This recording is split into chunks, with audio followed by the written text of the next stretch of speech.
I raised an issue with Minister Howland in the Dáil last June, and the question in relation to the setting up of the Office of Public Procurement and the measures taken to maximise the participation in the procurement process of SMEs.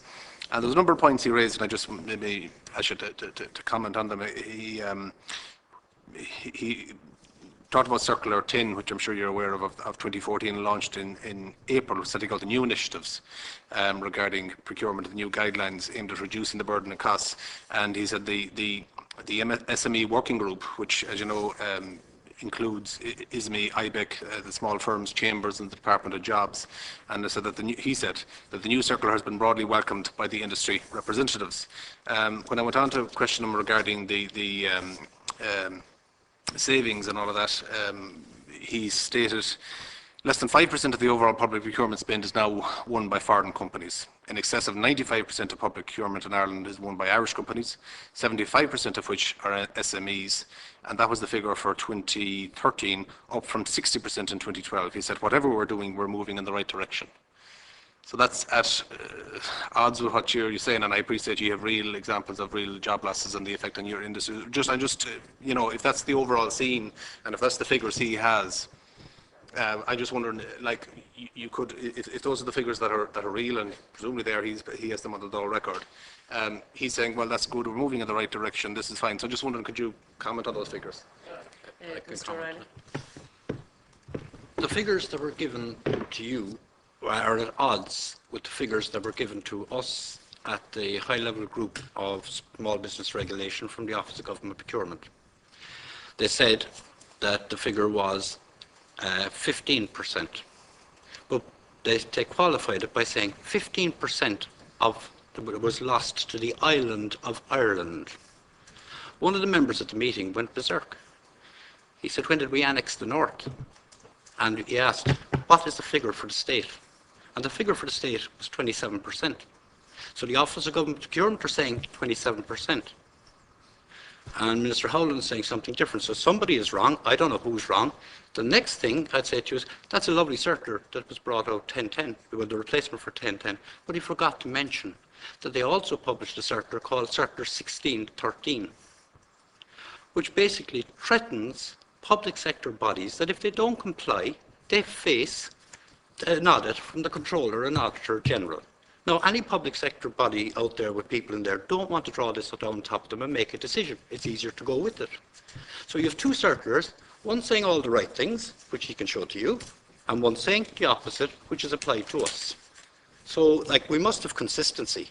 If you are going to publish two circulars, tell everybody about it, because public sector bodies, people are doing their job. They don't want to be drawing trouble down on top of themselves. And the most ironic thing about the whole lot of it is that when the office, or when the Controller and Auditor General went to get a managed print service, they decided not to use the framework produced by the Office of Government Procurement. Now, doesn't that speak volumes? The people who are policing it say it is bad, but everybody else is forced to use it.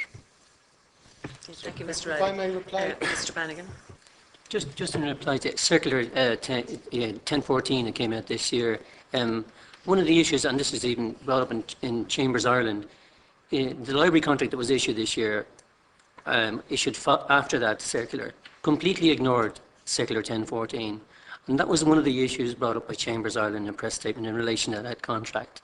They said that well, it was a very welcome document, was just being completely ignored. Thank you. Deputy Kyne, did you want to come back in again? Yeah, I do, but maybe. You've been quoting statistics. Okay. So I've been quoting the figures given to me in the Dáil by the Minister. Okay. If I can give some examples of where projected figures and actual outcomes varied significantly. Okay.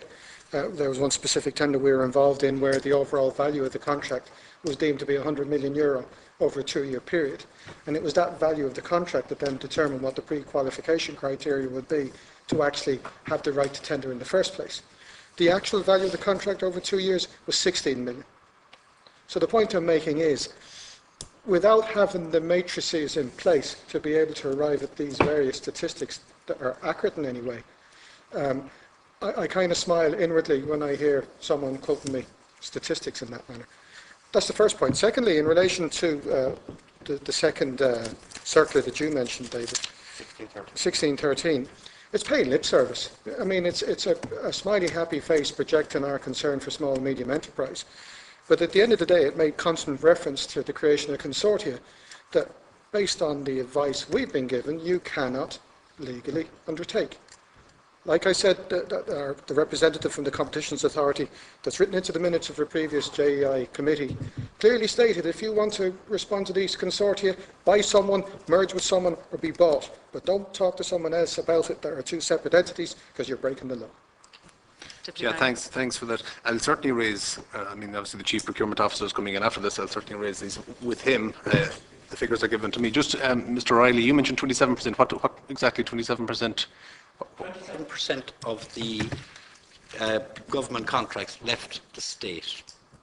Contracts left the state. Yes, As and opposed I'm not mentioning names. I met.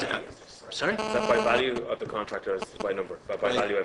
Well, he said the gentleman will be coming in a minute. I met him outside. I was surprised they're not here at the same time. He said 27% of the contracts left the state, but that was only after being pushed.